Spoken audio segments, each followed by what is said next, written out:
dalam setiap kehidupan kami. Layaklah kami untuk berterima kasih atas segala sesuatu yang Tuhan kerjakan dalam kehidupan kami. Kami sehat, kami kuat hari ini itu semua karena anugerah Tuhan. Puji, syukur dan terima kasih atas penyertaan Tuhan sampai dengan hari ini ya Tuhan. Kami bersyukur buat perlindungan Tuhan. Kami bersyukur buat penyertaan Tuhan. Kami boleh ada sebagaimana kami ada hari ini Tuhan. Kami sehat, kami kuat itu semua karena anugerah Tuhan. Dan dengan apakah kami membalas segala kebaikan Tuhan, selain kami datang menyembah dan meninggikan nama Tuhan dan bersorak bagi Raja di atas segala raja. Dan itu kami nyatakan Tuhan siang ini dalam kesadaran diri kami penuh. Kami datang bersorak bagi Raja di atas segala raja. Dan kami percaya Tuhan ada roh-Mu di tengah-tengah kami. Ada roh Allah yang melawat dan menjamah setiap kehidupan kami. Lewat pujian yang sudah kami naikkan di hadapan Tuhan, kami terlalu percaya ada roh-Mu di tengah-tengah kami saat ini ya Tuhan. Dan kami persiapkan Tuhan hidup kami, seluruh hidup kami, pikiran kami,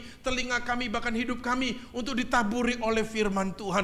Kami butuh firman Tuhan, sebab firman itu yang akan menguduskan setiap kami Tuhan. Firman itu yang akan memberikan kekuatan bagi setiap kehidupan kami. Urapi hamba-Mu, urapi setiap kami. Siapapun kami yang mendengarkan firman-Mu, baik yang ada di online, baik yang ada di onsite di tempat ini Tuhan, biar kami sama-sama menerima firman Tuhan dan dikuduskan oleh firman Tuhan. Terima kasih ya Tuhan, kami bersyukur, turunlah pengurapan-Mu bagi setiap kami. Demi nama Tuhan Yesus Kristus, mari Bapak Ibu umat Tuhan yang siap untuk menjadi pelaku kebenaran firman Tuhan, yang siap sama-sama dengan saya, mari kita katakan.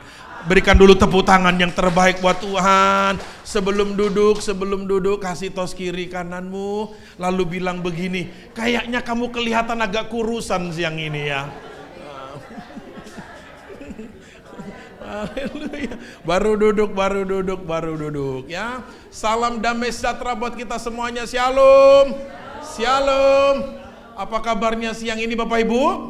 Luar biasa ya, sebab Tuhan kita dahsyat luar biasa. Amin. Haleluya, terima kasih buat kesempatannya, kita berjumpa lagi. Nah hari ini saya mau berkhotbah dengan tema apa Bapak Ibu? Masih relevankah perpuluhan di zaman now? Masih berlaku gak sih perpuluhan itu di zaman sekarang ya? Kalau kita melihat fenomena hari ini Bapak Ibu, perkembangan dunia semakin luar biasa ya. Kita melihat kalau perkembangan dunia semakin hebat, juga demikian dengan perkembangan gereja. Kita mau melihat perkembangan gereja ada di handphone kita, betul ya? Kenapa? Karena zaman sudah semakin maju, zaman sudah semakin canggih. Yuk mari kita lihat Alkitab kita, Maleakhi 3 ayat 10. Kalau kita berbicara tentang persepuluhan, ayatnya ada di Maleakhi ayat yang ketiga, pasal yang ketiga, ayat yang ke-10. Maleakhi pasal yang ketiga, ayat yang ke-10. Yang sudah ketemu ayatnya sama-sama bilang, miau miau miau miau. Kalau nggak ketemu kelewatan ada di layar. Mari kita baca bersama-sama satu ayat buat kita. 2, 3. Bawalah seluruh persembahan persepuluhan itu ke dalam rumah perbendaharaan, supaya ada persediaan makanan di rumahku. Dan ujilah aku firman Tuhan semesta alam, apakah aku tidak membukakan bagimu tingkap-tingkap langit dan mencurahkan berkat kepadamu sampai berkelimpahan. Bapak Ibu saudaraku yang diberkati dalam nama Tuhan, seiring dengan perkembangan zaman Bapak Ibu, maka kita bisa temukan ada banyak pengajaran di handphone kita. Betul ya Bapak Ibu ya? Ada banyak perkembangan gereja, ada perkembangan doktrin-doktrin gereja yang disampaikan, yang bisa kita ikuti di handphone kita Bapak Ibu, di YouTube Bapak Ibu. Mau cari pendeta terkenal ada di handphone kita, betul apa betul? Mau cari pendeta lucu ada di handphone kita, betul apa betul? Mau cari pendeta yang terkenal sampai yang gak terkenal pun ada di handphone kita, betul apa betul? Emang ada Pak pendeta-pendeta yang gak terkenal? Ada, kan saya gak terkenal, tapi saya ada di YouTube juga. Nah saudaraku diberkati dalam nama Tuhan, sehingga Bapak Ibu perkembangan zaman yang ada di handphone kita ini yang bisa kita temukan, ada banyak doktrin pengajaran gereja saudaraku, banyak juga dipakai sama orang-orang yang tidak bertanggung jawab. Untuk apa? Mereka mendapatkan keuntungan dari YouTube saudaraku. Dengan apa? Dengan seenaknya mengatakan bahwa perpuluhan itu sudah nggak berlaku lagi di zaman sekarang. Dengan mengatakan bahwa persepuluhan itu hanya berlaku di dalam perjanjian lama saja. Bahwa persepuluhan itu di zaman sekarang sudah nggak berlaku. Maka kita mesti punya hikmat. Sama-sama bilang kita harus punya hikmat. Kita harus bijak. 2, 3. Kasih tahu kiri kanan bilang begini, kamu harus bijak. Bilang begini. Ya, kita harus bijak untuk menyikapi, Pak. Kenapa? Tidak salah sih, kan mereka dapat keuntungan di sana. Ketika tayangannya itu FYP, ketika tayangannya itu viral, dia dapat uang di sana. Betul apa betul? Ya, supaya ada AdSense, supaya ada monetisasinya di sana, dia seenaknya mengatakan bahwa perpuluhan itu tidak berlaku lagi di zaman sekarang. Bapak Ibu, saya mau katakan bahwa kalau hari ini kita tergabung di Gereja Bethel Indonesia, maka persepuluhan itu masih berlaku sampai dengan hari ini. Yang setuju katakan amin. Gereja saudara itu pun juga membayar persepuluhan ke gereja pusat atau BPP, Badan Pengurus Pusat Sinode GBI, Pak. Coba tanya sama gembala atau bendahara di gereja ini. Pasti punya virtual account. Gereja, setiap GBI yang tergabung di namanya Gereja Bethel Indonesia, itu wajib yang namanya punya virtual account. Untuk apa? Membawa persepuluhan setiap gereja setiap bulan ke Badan Pengurus Pusat GBI. Saudara tahu kantornya ada di mana? Di Cempaka Putih sana. Bapak Ibu kalau lewat ke Pulau Gadung, Rawamangun, lurus nanti ada di sebelah kiri, sebelah gudang garam. Itu ada gereja atau sinode BPP, Badan Pengurus Pusat GBI. Wajib, Pak, bagi Gereja Bethel Indonesia untuk membawa setiap persepuluhan setiap bulan ke Badan Pengurus Pusat GBI. Jangan coba-coba berani gereja tidak membayar atau membawa persembahan persepuluhan itu. Pasti nanti akan mengalami masalah, Pak. Masalahnya itu apa? Ketika pengangkatan pejabat gereja. GBI mengenal 3 pejabat gereja. Ada PDP, ada PDM, ada PDT. PDP itu apa? Pendeta dalam perkara. Masih cetek tuh masalahnya. PDM, tahu PDM? Mulai setengah tuh. Pendeta dalam masalah. Mulai tuh, tingkat tinggi lagi. Jadi PDT, pendeta dalam tekanan. Enggak, PDP, pendeta pratama. PDM, pendeta madya. PDT, pendeta penuh. Itu jangan nggak sembarangan Bapak Ibu. Salah satu syarat untuk bisa Bapak Gembala merekomendasikan pejabat gereja lokal, itu satu syaratnya harus tertib bayar persepuluhan gereja lokal. Jadi saudaraku diberkati dalam nama Tuhan, bahwa persepuluhan hari ini kita tergabung di GBI, itu masih berlaku sampai dengan kita hari ini. Yang setuju katakan amin. Saudaraku diberkati di dalam nama Tuhan, bahwa persepuluhan itu adalah bentuk ketaatan kita kepada Tuhan. Nah, kita mesti bijak. Ada orang yang dengan gampangnya mengatakan bahwa persepuluhan itu sudah tidak berlaku di zaman sekarang ini. Bapak Ibu, maka kita mesti bijak. Loh, kalau gitu Pak Pendeta, kita nggak boleh dong lihat-lihat pendeta yang ada di YouTube. Boleh, harus kita lihat. Yang setuju katakan amin. Sampai sekarang pun saya juga masih banyak belajar sama pendeta-pendeta di YouTube. Tapi kan kita mesti bijak, kita mesti punya hikmat. Maka kalau kita lihat itu, jangan jadikan itu satu-satunya tumpuan untuk pengajaran kita. Yang setuju katakan amin. Di mana kita bergereja lokal, disitulah kita harus bertumbuh. Maka Bapak Ibu jangan terlalu kita ekstrim untuk apa? Kita mendewakan atau kita mengagung-agungkan pendeta yang ada di YouTube. Wah, kata pendeta ini, kita nggak perlu lagi ke gereja. Enggak, Bapak Ibu harus tertanam di gereja lokal GBI Jatinegara Timur 56. Yang setuju katakan amin. Jangan saudara pikir, sekarang kan pendeta di YouTube udah banyak Pak Pendeta. Kita bisa lihat khotbah di sana Pak Pendeta. Betul. Tapi percayalah, pendeta YouTube yang saudara kagumi itu tidak akan pernah datang ke rumahmu ketika kau sakit. Yang setuju katakan amin. Pendeta di YouTube yang kau kagumi itu tidak akan pernah datang ke rumah duka ketika engkau sedang lagi kedukaan. Yang setuju katakan amin. Tapi siapa yang datang? Pejabat-pejabat gereja di gereja lokal saudara masing-masing. Bapak Gembala, tim penggembalaan. Maka perlu kita belajar, tapi bukan itu satu-satunya. Dalam pengajaran pun kita harus bijak, kita harus punya hikmat. Ada pendeta dengan gampangnya bilang bahwa persepuluhan itu sudah tidak berlaku di zaman Nuh. Nah, kalau kita berbicara tentang persepuluhan, Bapak Ibu Saudaraku yang diberkati dalam nama Tuhan, Alkitab mencatat bahwa Abrahamlah tokoh yang pertama sekali membawa persembahan persepuluhan ke dalam rumah perbendaharaan Tuhan. Pada waktu kapan? Pada waktu Abraham berperang sama raja-raja wilayah timur. Singkat cerita, Abram waktu itu ya, namanya belum Abram. Abraham untuk menaklukkan satu daerah, dia harus berperang. Waktu itu dia berperang dengan Raja Kedorlaomer, raja wilayah timur pada waktu itu. Singkat cerita, Abraham menang. Lalu apa Bapak Ibu? Berlaku hukum perjanjian lama pada waktu itu. Bagi yang menang, dia berhak untuk membawa rampasan, hasil jarahan. Itu hukum perjanjian lama. Nah, ketika Abraham berhasil membawa jarahan hasil rampasan itu, hasil yang terbaik dari hasil perang, maka ketika dia bertemu dengan Melkisedek yang menjadi imam pada waktu itu, Abraham didoakan. Ketika Abraham didoakan yang terbaik, yang baik-baik saja, Abraham membawa 1/10 hasil jarahan itu dipersembahkan. Yuk kita lihat Kejadian 14 ayat yang ke-20. 2, 3. Dan terpujilah Allah yang maha tinggi yang telah menyerahkan musuhmu ke dalam tanganmu. Lalu Abraham memberikan kepadanya 1/10 dari semuanya. Alkitab mencatat Abraham itu yang pertama sekali. Lalu kalau kita melihat persembahan persepuluhan di Maleakhi 3 ayat 10 tadi, lebih lanjut lagi sejarahnya ketika bangsa Israel. Bangsa Israel yang hari ini itu berdiri dari 12 suku Israel. 12 suku Israel itu anak siapa? 12 suku Israel itu anaknya siapa? Yakub. Itu yang pasti ngajar sekolah minggu itu. Anaknya Yakub diperintahkan Tuhan, masuklah ke negeri yang berlimpah susu dan madu, tanah Kanaan, yang hari ini jadi Israel. Dulu tanah Kanaan, ketika mereka memasuki tanah Kanaan, negeri yang berlimpah susu itu, daerahnya masih padang gurun luas, Bapak Ibu. Lalu berlaku hukum pada waktu itu, dibagi-bagi tanah itu. Kan pada siapa? Ke-12 suku Israel.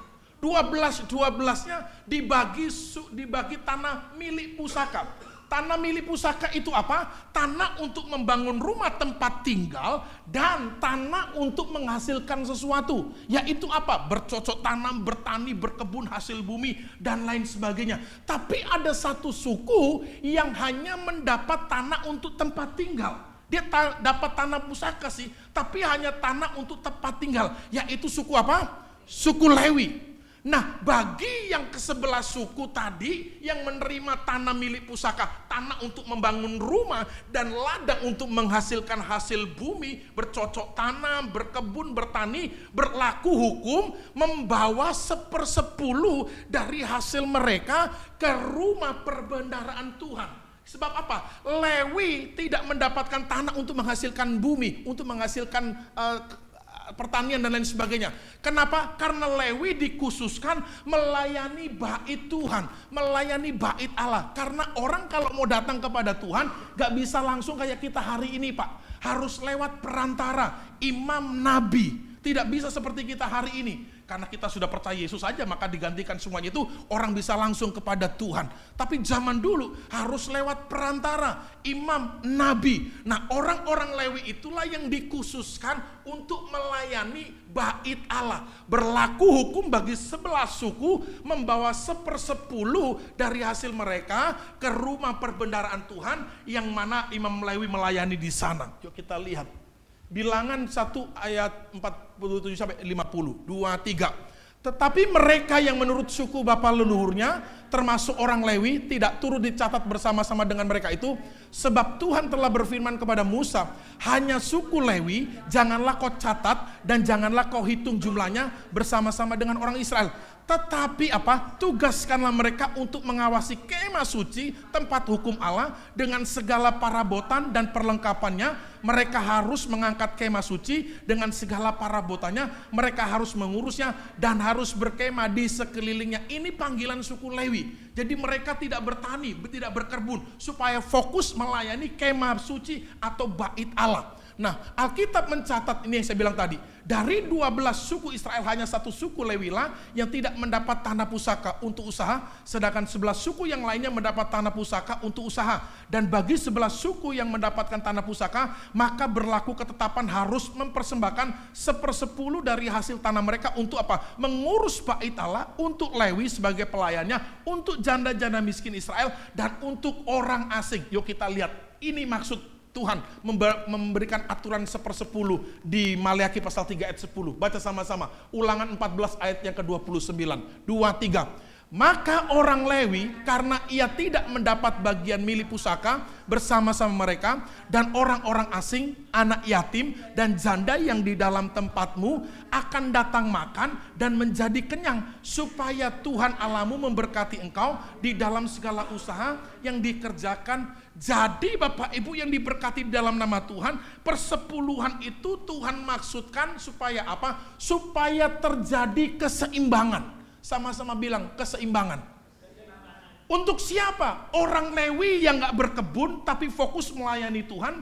Lalu untuk siapa? Yatim piatu, janda, dan orang asing. Supaya apa? Mereka dapat makan di tempatmu atau di dalam rumah Tuhan. Jadi waktu itu bait Allah Kemah Suci punya maksud tujuan sebagai pusat supaya orang datang mereka dapat makan dan menjadi kenyang. Yaitu siapa? Janda-janda, yatim piatu, orang asing, supaya mereka dapat makan dan menjadi kenyang. Dari mana itu mereka dapat makan dan menjadi kenyang?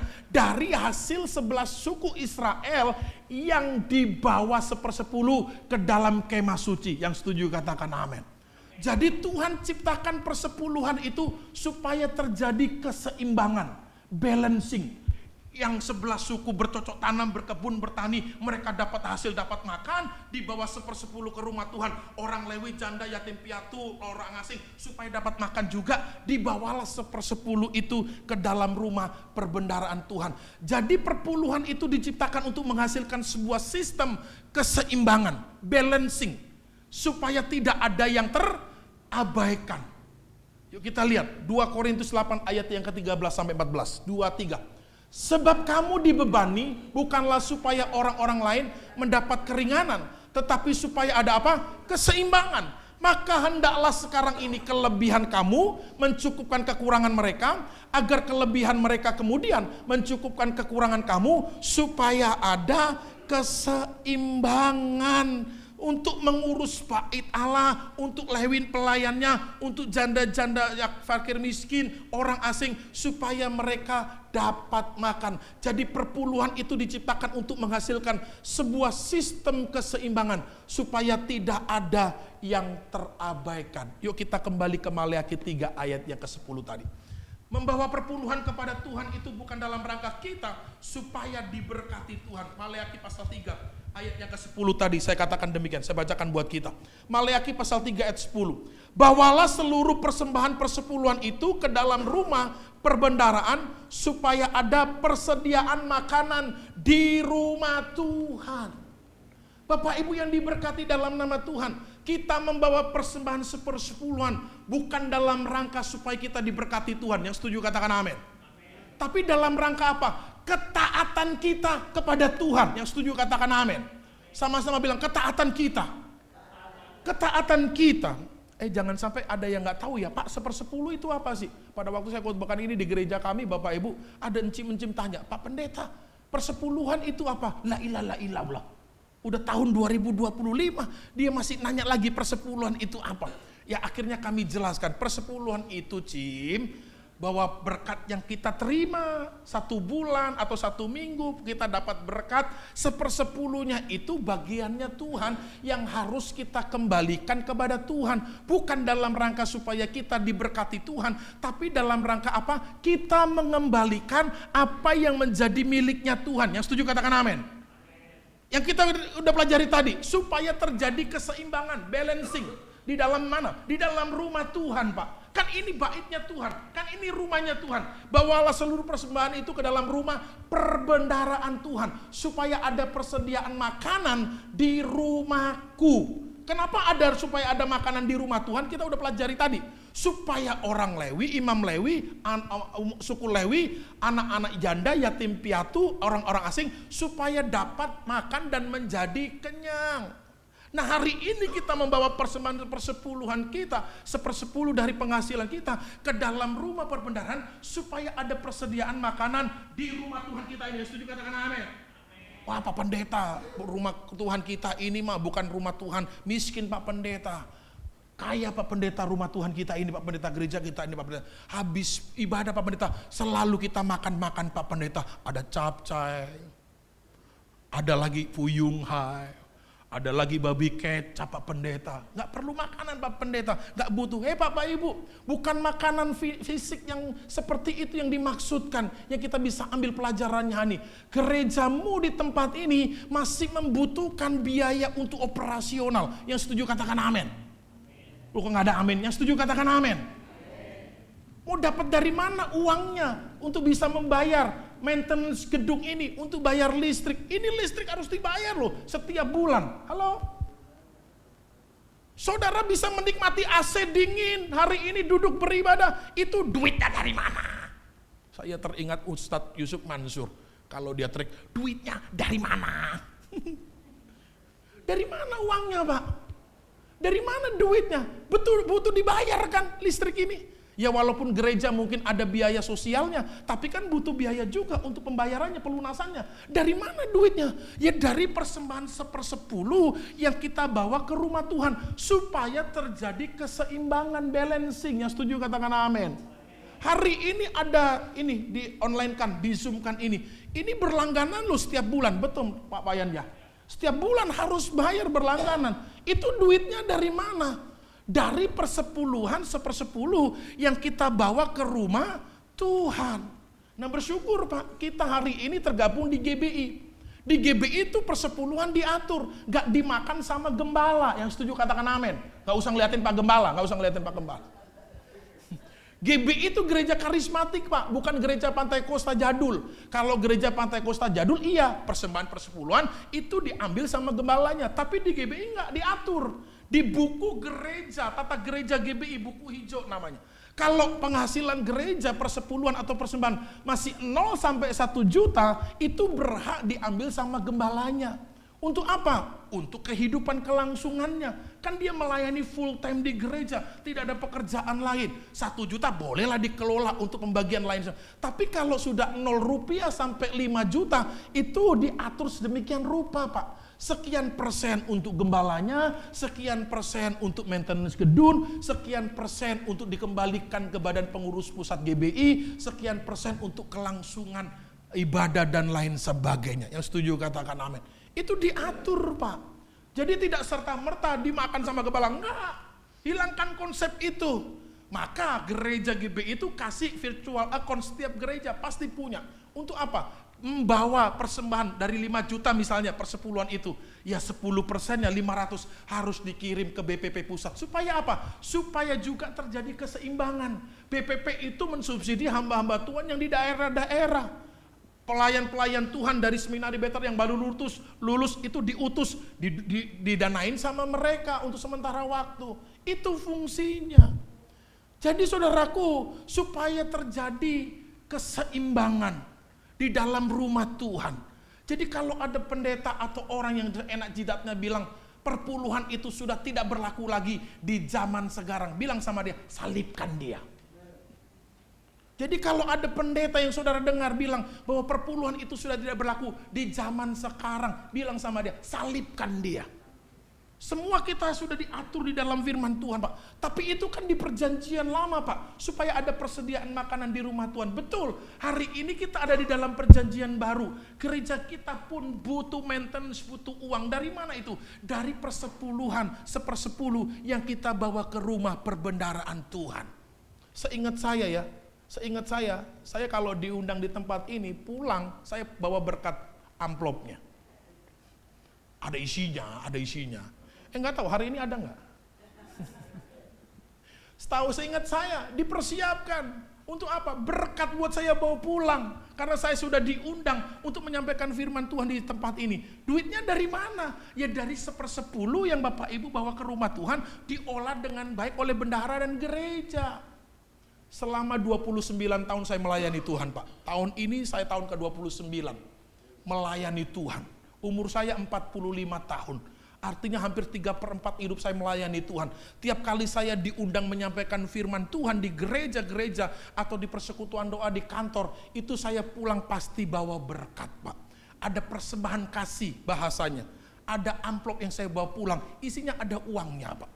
Itu dari mana mereka kelola? Ya dari 1/10 dari gereja-gereja, dari umat Tuhan yang dibawa ke rumah Tuhan.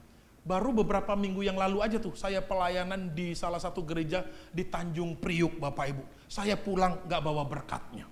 Entah itu bendaharanya lupa, entah itu karena memang gak ada PK-nya, saya gak tahu. Pokoknya saya gak ambil pusing. Ada PK gak ada PK saya gak ambil pusing. Prinsip saya cuma satu, dikasih saya terima, gak dikasih saya tungguin, Mbak. Oh enggak, bercanda. Ya saya pulang gak bawa apa-apa, ya saya gak pusing lah. Tapi baru kali itu, seumur-umur, baru kali itu. Entah mungkin pendetanya lupa, entah pengurusnya lupa, saya gak ambil pusing. Selesai saya pulang aja, gak nungguin juga, enggak itu bercanda. Saya pulang, baru kali itu.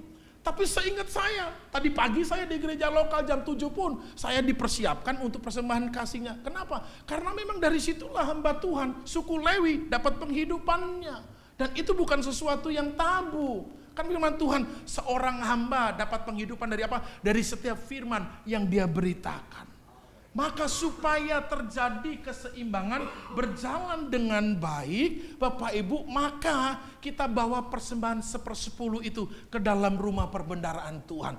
Jadi kalau ada orang yang bilang persembahan 1/10 itu sudah tidak diberlaku, saya pastikan itu sesat, Pak. Tidak kembali kepada firman Tuhan.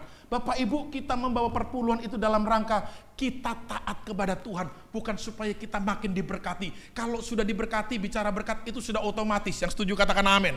Orang taat pasti diberkati Tuhan. Jangan kita bawa perpuluhan. Matius 6 ayat yang ke-33. Carilah dahulu kerajaan Allah dan kebenarannya, maka semuanya akan ditambahkan kepada kita. Gak perlu kita bawa persembahan atau persepuluhan pun, kalau kita taat mencari kerajaan Allah terlebih dahulu, maka semua berkat itu ditambahkan dalam hidup kita kok. Apalagi bawa persepuluhan, kita taat membawa 1/10 ke dalam rumah perbenaran, sudah pasti hidup kita diberkati. Yang percaya katakan amin.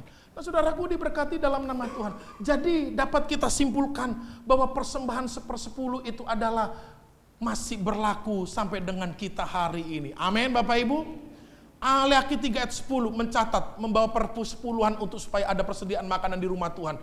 Kita bandingkan dengan ulangan tadi, bahwa 12 suku Israel diciptakan untuk menghasilkan sebuah sistem keseimbangan supaya tidak ada yang terabaikan. Jadi dapat disimpulkan, baca sama-sama yuk, 2, 3. Persepuluhan masih relevan untuk diterapkan dalam gereja Tuhan saat ini. Berikan tepuk tangan buat Tuhan kita ya. Oleh sebab apa? Persepuluhan adalah merupakan bentuk praktek iman atas dasar hukum yang terutama, yaitu kasihilah Tuhan Allahmu dengan segenap hatimu dan kasihilah sama manusia seperti dirimu sendiri. Bapak Ibu sadar nggak bahwa dalam setiap berkat yang kita terima itu datangnya anugerah daripada Tuhan. Yang setuju katakan amin. Iya, gaji, penghasilanmu, fasilitas, rumah, kendaraan yang kau bisa nikmati hari ini, bisa makan, bisa minum, bisa jalan-jalan, itu semua anugerah Tuhan. Yang setuju katakan amin. Dan ingat Bapak Ibu, dalam setiap berkat yang kita terima ada 2 prinsipnya. Yang pertama, ada roti yang bisa kita makan. Sama-sama bilang, ada roti yang bisa kita makan. Ada benih yang harus kita tabur. 2, 3. Ya, dari setiap berkat kita itu ada 2 prinsipnya. 2 Korintus pasal 9 ayat yang ke-10. Dalam setiap berkat kita itu ada 2 prinsipnya. Ada bagian roti yang bisa kita nikmati, Pak. Oh iya dong, dari gaji kita, dari penghasilan kita, dari uang yang kita terima setelah kita membawa 1/10 ke dalam rumah perbendaharaan, kita bisa nikmati dari uang itu untuk kita jalan-jalan ke mall, untuk kita ganti handphone kalau kita handphone rusak. Betul apa betul? Untuk beli TV, untuk beli sepatu, untuk beli baju, untuk beli celana. Itu roti yang kita bisa nikmati, Pak. Tapi jangan dilupakan dari berkat itu juga ada benih yang mesti kita tabur. tabur. Sama-sama bilang, benih yang harus kita tabur. Untuk apa? Pekerjaan Tuhan, supaya berjalan dengan baik. Supaya terjadi keseimbangan di dalam bait Tuhan, di dalam rumah Tuhan. Nah cilakanya begini Pak, banyak orang Kristen menganggap bahwa kalau sudah memberikan 1/10 itu, bahwa dari 90% atau berkat itu semuanya dianggap roti. Harusnya benih yang ditabur dia makan juga. Makanya nggak heran tumbuhlah benih itu jadi penyakit dalam tubuh kita. Jadi kolesterol lah, jadi darah tinggi lah, jadi stroke lah. Benihnya mesti kita tabur, kita makan juga. Jadi Bapak Ibu ingat bahwa segala berkat yang kita terima itu semuanya berasal daripada Tuhan. Yang setuju katakan amin. Segalanya yang kumiliki semuanya daripadamu. Tahu lagunya? Nggak tahu, saya ulangi lagi. Segalanya yang kumiliki semuanya daripadamu. Tahu lagunya? Udah tahu ya karena dua kali nyanyi. Saya kasih tahu 3 kali lagi supaya saudara tahu. Segalanya yang kumiliki semuanya daripadamu. Lalu apa? Kan ku bawa persembahanku yang terbaik hanya bagimu. Jadi kita membawa persepuluhan itu dalam rangka ketaatan kita kepada Tuhan. Kalau kita menyadari bahwa berkat yang kita terima itu datangnya daripada Tuhan, maka yang menjadi bagian Tuhan 1/10 itu harus kita berikan kepada Tuhan. Gak pusing Pak, kalau kita taat kepada Tuhan. Gak pusing kalau nama kita terlewatkan dicantumkan di bendahara sebagai laporan keuangan. Gak pusing kita, urusannya kita sama Tuhan. Yang setuju katakan amin. Kalau kita taat itu artinya Tuhan tahu ketaatan kita. Mau dicatat namanya kita kayak mau lupa dicatat kayak sama bendahara di laporan gereja, gak pusing kita. Kenapa? Karena urusannya kita sama Tuhan.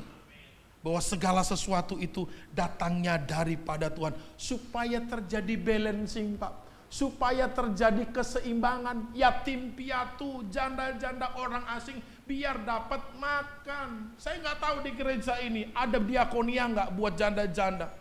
Setahu saya di GBI ada Pak, gereja-gereja lokal menerapkan sistem diakonia.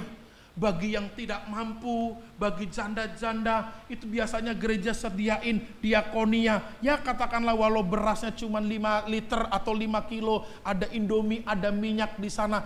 Itu supaya terjadi keseimbangan. Uangnya dari mana? Dari setiap 1/10 yang kita bawa ke rumah Tuhan. Jadi Bapak Ibu jangan terkecoh dengan orang yang memberikan pengajaran persepuluhan itu sudah tidak berlaku lagi di zaman sekarang. Wong janda-jandanya masih ada, wong yang yatim piatunya masih ada. Kalau mereka berjemaat di gereja lokal sudah menjadi tanggungannya gereja untuk memperhatikan mereka. Yang setuju katakan amin. Saya percaya gereja ini pun ada Bapak Ibu. Maka kita mesti bijak, maka kita mesti taat Bapak Ibu. Nah, saudaraku diberkati dalam nama Tuhan. Memberi persepuluhan bukan supaya kita, udah tadi. Nah kita lihat satu ayat terakhir. Kenapa kita harus membawa 1/10 itu ke dalam rumah Tuhan? Nehemia 13 ayatnya ke-10. Satu ayat terakhir buat kita. Baca sama-sama, 2, 3. Juga kudapati bahwa sumbangan-sumbangan bagi orang-orang Lewi tidak pernah diberikan. Sehingga orang-orang Lewi dan para penyanyi yang bertugas masing-masing lari ke Bapak Ibu, Imam Lewi itu siapa? Kami ini yang full time melayani di rumah Tuhan. Bapak Gembala, pelayan Tuhan yang full timer melayani di rumah Tuhan. Itulah Imam Lewi dari suku Lewi yang melayani panggung. Dan kita tidak tahu latar belakang mereka seperti apa Pak. Sebelum jadi hamba Tuhan begini Bapak Ibu, saya pernah jadi pengamen Pak. Bis di depan nih, 213 saya ingat, 916. Itu jurusan Kampung Melayu Maya Sari Bakti, Kampung Melayu, PPD, bukan Maya Sari Bakti, Putih Merah. Jurusan dari Kampung Melayu Tanah Abang dan Kampung Melayu Slipi. Saya pernah jadi pengamen Pak, walaupun gak lama-lama. Saya pernah tuh di Kampung Melayu sini, ngamen di bis itu, 213 dan 916. Tapi puji Tuhan atas anugerah Tuhan, diangkat saya menjadi hamba Tuhan. Andai kata kalau sumbangan-sumbangan itu tidak diberikan, yang seharusnya menjadi haknya orang Lewi, saudara nggak mau lihat kan saya ngamen lagi di depan, lampu merah sambil saya nyanyi, aku tak mau bila aku di madu. Kenapa? Karena sumbangan-sumbangan itu tidak pernah diberikan. Lalu orang Lewi kembali kepada lari ke ladangnya masing-masing.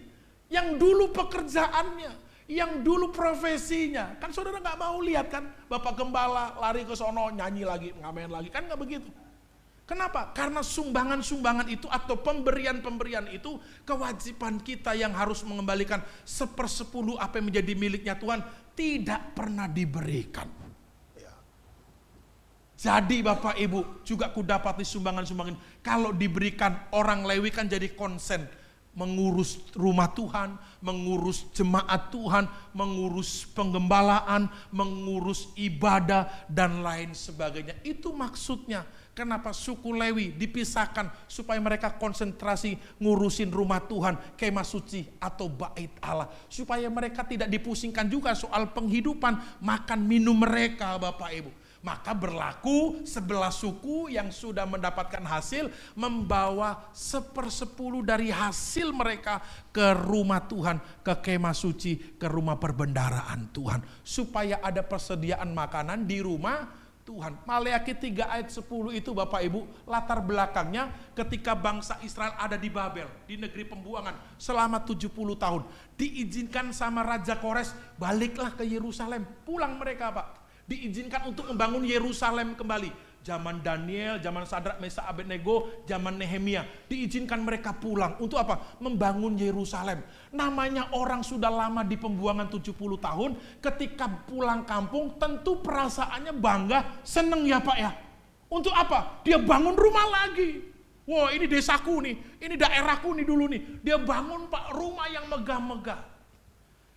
Sebelum mereka membangun rumah Tuhan terlebih dahulu, mereka fokus membangun rumah mereka masing-masing dulu, saking senengnya. Lalu Tuhan berfirman, tantangin mereka, utamakan rumah Tuhan dulu. Lalu Tuhan katakan, apakah aku tidak sanggup membukakan tingkap-tingkap langit dan mencurahkan berkat kepadamu sampai berkelimpahan? Itu yang mau dibilang Tuhan. Jangan fokus untuk gedein rumahmu dulu, untuk kampungmu dulu, tapi urus bait Allah, kemah suci yang lagi runtuh itu. Apakah aku tidak sanggup membukakan tingkap-tingkap langit dan mencurahkan berkat kepadamu kalau engkau utamakan rumah Tuhan terlebih dahulu? Kira-kira itu yang mau dibilang sama Tuhan di dalam Maleakhi 3 ayat 10. Artinya utamakan rumah Tuhan dulu. Dari setiap berkat yang kita terima, sisihkan dulu 1/10 apa yang menjadi miliknya Tuhan. Lalu ujilah Tuhan, apakah aku tidak sanggup membukakan tingkap-tingkap langit dan mencurahkan berkat kepadamu sampai berkelimpahan. Tuhan kita dahsyat. Amin Bapak Ibu. Jadi kita hari ini mau belajar dalam ketaatannya. Boleh kita belajar kepada pendeta-pendeta di YouTube, harus kita belajar. Saya pun masih belajar sampai dengan hari ini. Tapi kita punya jurus ATM. Apa itu ATM? Amati, tiru, dan modifikasi. Gak semuanya plek kita telan, tapi kita mesti punya hikmat. Kita punya hikmat kebijaksanaan, tidak telan mentah-mentah pengajaran itu. Kenapa? Karena ada orang yang juga pakai media sosial ini untuk menyesatkan banyak orang Pak. Yang ngomong itu kan bukan orang GBI.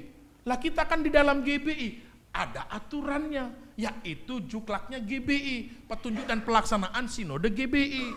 Ya, kalau orang itu ngomong, orang GBI itu ngomong bahwa persepuluhan itu tidak berlaku, itulah baru kita tegur dia kan. Bapak Ibu, saya kasihan dengan gereja-gereja kecil ya. Saya pernah melayani di pedalaman Kalimantan 6 tahun. 2004 sampai hampir 2009, 5 tahun lebih di pedalaman Kalimantan. Persepuluhannya, persembahannya cuma 1.800, 2.500 Pak. Bayangkan itu pendetanya, mau makan apa itu pendeta di sana? Duitnya dikembalikan lagi ke jemaatnya untuk apa? Transport pulang, naik klotok. Tahu klotok? Kapal sampan kecil yang bunyinya kotok, maka disebut perahu klotok. Kami kembalikan uang itu untuk transportasi mereka. Bayangkan kalau ada pendeta dengan gamangnya dia bilang persepuluhan sudah tidak berlaku di zaman Nuh. Itu pendeta daerah pasti mati itu Pak. Gak bisa makan dia. Ya, tapi kita bersyukur kita ada di GBI diatur sedemikian rupa. Keuangan yang masuk di gereja itu diatur sedemikian rupa. Bahwa persepuluhan itu tidak dimakan semuanya oleh gembala. Enak kalau dimakan sama gembala ya Pak ya. Enak kalau dimakan gembala. Gembalanya kaya Pak. Semakin gede gerejanya, semakin gede perpuluhannya, semakin kaya dia dapat penghasilan.